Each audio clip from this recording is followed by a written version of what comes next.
So good morning, everybody, and welcome to our morning session. Most of you will have heard that Paul Roberts died 2 weeks ago. Well, Paul was one of the giants in our field with many important contributions over more than 60 years. And so in commemoration of Paul, Chris will speak about some reflections on the scientific life of Paul. Thank you very much, Uli. Yes, it is a sad time, actually, because Paul lived for an immensely long time. He's aged 93 when he died. And it's hard for all of us to imagine a world in which he isn't actually there. Paul was born in Aberystwyth in Wales in 1929. He then moved to Cambridge and went to Gonville and Caius College near here. And he did his PhD with Keith Runcorn, who was in geophysics then. And his PhD topic was on hydromagnetic waves, a subject which, of course, Paul made many contributions to right throughout his life, actually. After that, he went to Yerkes Observatory for a year and came back to Aldermaston. I was always slightly puzzled about why he'd ever been to Aldermaston.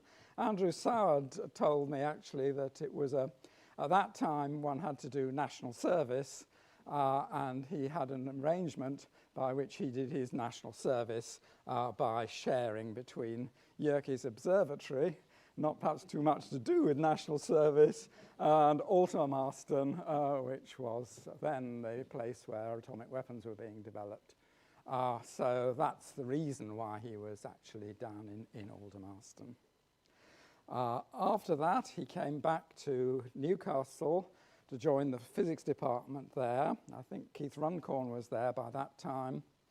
But in 1961, Chandrasekhar asked him back to Yerkes, and he spent more time with Chandra there before finally becoming a professor of applied mathematics at the University of Newcastle upon Tyne for quite a long time. This was the time when I knew Paul best. After that, he went off to IGPP in mathematics in UCLA and spent most of the rest of his career in UCLA. He returned to the UK really just, I think, 5 weeks before he died, actually, sadly. Shame he wasn't here for longer, but there we go. Right. During his time at Yerkes, he became really very close, I think, to Chandrasekhar, Subramanian Chandrasekhar, and he learnt an awful lot, I think, from Chandrasekhar. I was always a bit surprised that Paul was sort of in an astronomy department, but I think actually at that time it was a rather theoretical astronomy department with a lot of people doing very significant and important work, all under the direction, I guess, of Chandrasekhar himself. Paul never thought of himself as an astronomer. I remember him telling me once that he wished he had been an astronomer. There were so many stars in the sky, you'd never run out of an idea for writing the next paper. That actually is a typically Paul ironic comment because, of course, one thing was absolutely certain is that Paul would never run out of ideas on which to write the next paper. He was full of ideas all the time. When Chandrasekhar was there, I think he learnt quite a lot from Chandrasekhar. Actually, Chandra was the editor of Astrophysical Journal during Paul's time there. Anybody who ever collaborated with Paul will remember that he was extremely precise about his writing of papers, and an enormous amount of effort went into making sure that everything was right, pretty much down to the last comma. And I'm pretty sure that that actually came from Chandrasekhar. I remember Paul telling me that he took his draft papers into Chandrasekhar, and Chandrasekhar would sort of look at them and say, "Oh dear, Paul, no, this will not do." And back they went and had to be redrafted and corrected and done over and over again until the final version actually came out. And certainly I think Paul learned his editorial skills and his writing skills very much at the hands of Chandrasekhar. But of course Chandrasekhar also influenced his scientific direction, as is sort of obvious actually from looking on where Chandra was and what actually happened subsequently. He also made a lot of other connections at that time. So he was a great pal of Russell Donnelly's, a friendship which lasted throughout their lives, made a lot of contributions. That's where Paul, I think, got his interest in superfluid helium, and I'll say a little bit more about that later on. Keith Stewardson was at Durham. Durham is very close to Newcastle, where Paul spent most of his time then. And I think of all the people I've mentioned here, Keith Stewardson was the one that was closest to Paul in spirit, because Paul really was an applied mathematician, so was Keith Stewardson, and they both thought in the same way, and they formed a lifelong friendship, which I think was very close, actually. Other people there were Raymond Hyde at that time, and Paul obviously learned a lot from Raymond Hyde too, and enjoyed a great deal making contributions with Raymond. Frank Lowes was also there. Frank was a very self-effacing character, actually, but nevertheless, Paul was a great, actually, admirer of Frank Lowes' work. And that, again, was a friendship which lasted a long time. And, of course, Keith Runcorn was there, and Keith had started him off as a PhD student. Keith was a very different character from Paul, as I'm sure you all know, but nevertheless, they always got on well together. And I think probably Keith was responsible for Paul being actually at Newcastle. So he started his life with a PhD motivated by the geomagnetic field, and he never thought of himself as an astronomer, as I mentioned, but he knew about all the astrophysical applications of MHD from his Yerkes day, and the appreciation of the close relationship between geophysical and astrophysical fluid dynamics, which is one of the themes which is at the heart of this conference, led Paul to rebranding the Journal of Geophysical Fluid Dynamics to Geophysical and Astrophysical Fluid Dynamics, precisely to exploit this relationship. So in a lot of ways, the connection between astrophysical and geophysical fluid dynamics, which is now really quite strong, actually sort of started at about this time with Paul's work. GAFD was always a troubled journal at the beginning, mainly because of the difficult relationship with the publishers, Gordon and Breach. They used to charge a very large amount of money for their journal. Always annoyed Paul intensely. Paul had a lot of funny stories about Martin Gordon, who was the publisher that he was actually working with. I'll just tell you one of them. On one occasion, they were both traveling in Eastern Europe. As I'll mention further, Paul was a great traveler. And Martin Gordon got to the border, discovered that he couldn't change his East German currency back into Western currency. He was so infuriated by this that he tore up the currency and was, of course, promptly arrested. Paul was greatly amused by that. He put in a great deal of effort, of course, to promote the journal, despite all the problems. Paul made a lot of contributions to rotating convection, of course, a subject which both I and Andrew Soward subsequently worked on. It's interesting that he was very much motivated by Brzezinski's 1964 paper. It was very much a question not just really of understanding rotating convection per se. What he really wanted to do was understand whether it generated the helicity and whether it was able to produce dynamo action, which of course it is.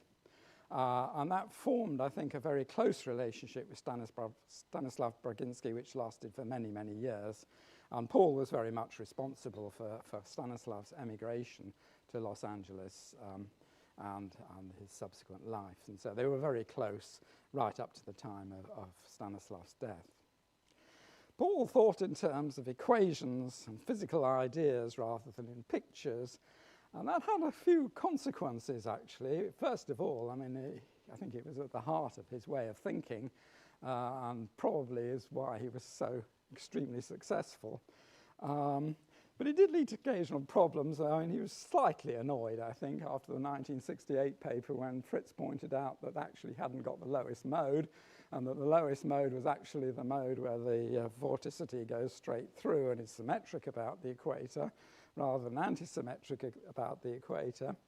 But nevertheless, it's interesting that when Fritz took that idea up, he really just used exactly Paul's method, but just to recalculate the thing with the other mode as well. And whenever I see work about this problem again, I quite often discover actually that the most unstable mode in the particular situation we're looking at is actually the mode which is antisymmetric about the equator, like Paul actually thought originally. And I always think of these modes as Robert's revenge modes. It always puts a striking view on it. So with his student, Ibrahim El-Tayeb, they worked on magnetoconvection and spherical geometry, and Paul was much struck by the fact there's an optimum field strength to minimize the critical Rayleigh number. And so that really was the idea behind of what actually determines the field strength as being the Alsacer number, which of course is still a very active and much discussed problem right up to this day. Just mention that Paul had very wide interests. He wasn't just interested in the sort of problems that we're discussing here. He made a long series of paper on fluid motion in the condensate, and the attraction of this was the clear-cut Gross-Pidievsky equation model, which contains vortices and solitary waves. It's interesting because liquid helium is actually much more complicated than the Gross-Pidievsky equation, and it wasn't a terribly good model in a sense for liquid helium, but that didn't really bother Paul at all. What he really wanted to do was solve the problem, find out the solutions, understand what was going on in the condensate, and really get to the bottom of that. Subsequently, a real Bose-Einstein condensate was actually made by magnetic trapping of particles. Actually, many of the phenomena that were in Paul's papers have actually been now discovered. But interestingly, Paul was never too bothered by that. He obviously thought of the thing really as essentially as a really interesting mathematical problem, and that's really what he wanted to do and get to the bottom of that. And then, as a consequence of that, he made connections which led to his move to UCLA. Another thing I wanted to mention was Paul's Eastern European connection, because that was really quite remarkable. He made many contacts with the people in the East. That time Paul was visiting Eastern Europe. That time, we're talking about late 60s, it was very difficult for people in the East to get to the West. They used to talk about achieving cosmic velocity 1, which quite a number of them had the status to do that, which meant you could get from one part of Eastern Europe to another part of Eastern Europe, but very few achieved cosmic velocity 2, which was the status required to actually get you out of the Eastern Bloc into the West. And because of this, they were fairly isolated at the time. Now, Paul wasn't the sort of person to be put off for any reason whatsoever, as far as I could see. So he went to the Soviet bloc, and despite all the discomfort and actual danger, actually, at that time, it never bothered Paul. Gunther Rudiger just told me a nice story about this, which is that he said that Paul just walked through the Iron Curtain. He sat down and met them and started playing table tennis with them. Paul was very fond of playing table tennis, I should say. And that really ended their isolation. That's very much the view of that was what the people in the East actually felt about this, because of the difficulties of moving. It had really caused them a lot of problems, being unable to really communicate what they're doing, and Paul opened up the channels which enable that to happen. I'll just go briefly through some of Paul's contributions. There are so many, it's almost impossible. But I'll start by saying something about the core flows, because Scott was one of Paul's first PhD students. And together they managed to work out exactly how you can interpret the secular variation into something telling you some information about core flows and what you can and what you can't do. He made great progress there. His work on MHD waves has gone on and on. The work with Dave Loper, which I've been involved with recently, is interesting too. Not so well known, this work, but when you read it, one really gets an understanding of how deep Paul's understanding of thermodynamics, physics, and applied maths actually was. These papers are really hard to understand because there's such a lot in them. But it is, I think, something that we can learn a lot from still, and so I think that's an area we need to look at further. And then there was the long association Paul had with the Sydney University. I asked him really what the attraction was and why he spent so much time doing spherical harmonic work there, and he said he liked to go to Sydney, and that Sydney, after all, was the natural home of the spherical harmonic. It's where they all lived at that time. That was a lovely way of thinking, I think. So, as I say, Paul laid the foundations of modern geodynamo theory, really, with Gary Glatzmeyer, and made 1995 a very memorable year when he actually got started off. Paul was very modest about this and said that sort of Gary had been kind enough to put his name on the paper, but actually there was far more to it than that, because most of the equations, all the theory behind it, had been laid with him and Stanislav Braginski, particularly in the famous, very long and very, very involved and very, very important 1995 paper that he wrote. So a lot of things there about his particular views that I remember. He also actually championed the inviscid approach to dynamo theory, which we've been hearing a bit about now, and it did lead to a slight... I did write a paper about this, actually, and he rather disapproved of that. He never let you be in any doubt exactly what his views were on each particular problem, because I'd sort of made comments that I thought it was going to be very difficult ever to develop an inviscid dynamo theory, and Paul didn't like the idea that people might actually give up on this idea.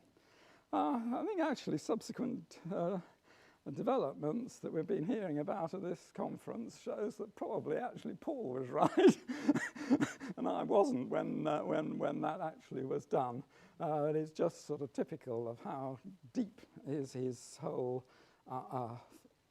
understanding actually went. And finally, I'd just like to take a little bit about memories of the Newcastle days, which both Andrew Soward and I have very fond memories of. We used to lunch almost every day. There'd always be a topic of conversation over the lunch hour, and often visitors were coming in and out, sometimes PhD students, sometimes distinguished professors. Paul usually introduced the topic, and we all got up and tried to do what we could on this. It could be almost anything. It could be on mathematical, like random walk on a sphere, or nonlinear dynamics. He had a long-standing interest in sonoluminescence, which is when sound waves get focused to such an extent that little bright points of light appear in the fluid.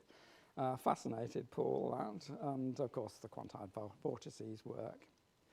And typically what would happen was we'd all go up there and try and make progress and get on, and we just sort of tried to sort it out, and we'd frequently get in a muddle, of course, but didn't bother us, and certainly didn't bother Paul at all. Occasionally he'd say, "Thank goodness the students aren't watching us." And we just tried to get on with it. He had very little interest actually in status, What Paul really cared about was ideas, and his ideas have had absolutely an enormous impact, and that impact is actually still continuing. So I'd like just to finish there and just go back to the picture of Paul Roberts. Thank you very much.